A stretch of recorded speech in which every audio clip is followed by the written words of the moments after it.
আমরা জানি যে ঢাকা বিশ্ববিদ্যালয়ের সবচেয়ে মুক্তমনা যে জায়গাটাকে জায়গা হিসেবে আমরা যেটাকে কনসিডার করি সেই জায়গাটা হচ্ছে ঢাবির চারুকলা। এই জায়গার মানুষেরা আসলে আমাদের যারা শিক্ষার্থী ভাইয়েরা রয়েছে তারা হচ্ছে আমরা দেখেছি জুলাইতে কিভাবে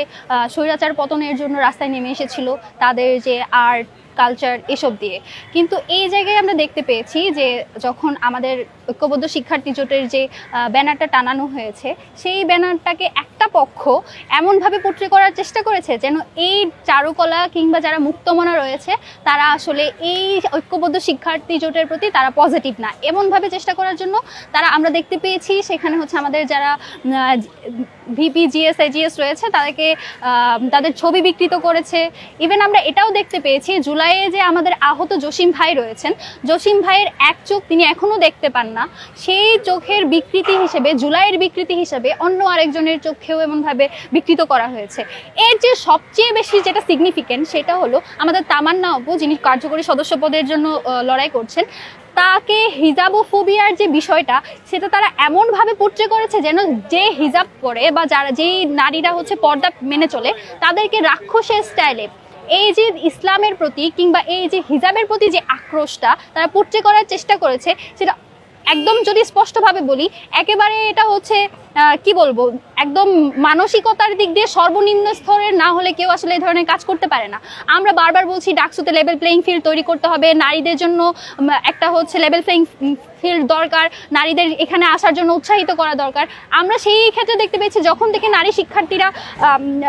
প্রার্থীতা ঘোষণা করছে তাদেরকে সাইবার বুলিং করা হচ্ছে। সর্বশেষ আমরা দেখতে পেলাম যে হিজাব যারা পরে বারবার তাদেরকে ফ্রেম করা হয় যে তারা সামনে আসে না, তারা কথা বলতে পারে না, তারা নেতৃত্ব দিতে পারে না। যখন তারা নেতৃত্ব দেওয়ার মতো জায়গায় আসে তখন তাদেরকে হচ্ছে এভাবে ডিহিউম্যানাইজ করা হচ্ছে, তাদেরকে অবমাননাকর ওয়েতে প্রেজেন্ট করা হচ্ছে। এবং এই চেষ্টা যে যারা করছে তাদের বিপক্ষে আমাদের যারা অন্য প্রার্থীরা যারা রয়েছেন বা সেই প্যানেলগুলোর যারা নারী শিক্ষার্থী রয়েছেন যারা সারাদিন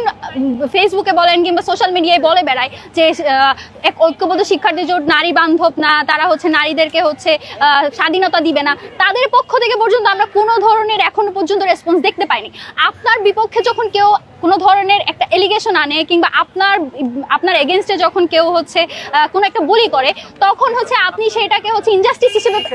পোট্রে করেন, কিন্তু অন্য একজনের সাথে যে ইনজাস্টিস হচ্ছে সেটা নিয়ে আপনি কথা বলছেন না। সারাদিন আপনি বলে বেড়াচ্ছেন যে আমাদের লেভেল প্লেইং ফিল্ড দরকার, কিন্তু অন্য একজন নারীর সাথে যখন এই ধরনের কার্যক্রম হচ্ছে তখন আপনি কোনো প্রতিবাদ করছেন না। তো আপনি কিসের আর লেভেল প্লেইং ফিল্ডটা তৈরি করলেন? আপনাদের প্রার্থী হিসেবে কিংবা এই যে আমাদের যারা ভিপিজিএস এজিএস হবে তাদের মধ্যে কয়জন এখন পর্যন্ত এই বিষয়ে কথা বলেছে? আমরা তো চাই যে আমাদের যারা ভিপিজিএস এজিএস হবে তারা আমাদের প্রত্যেকজন নারীর জন্য সমান যে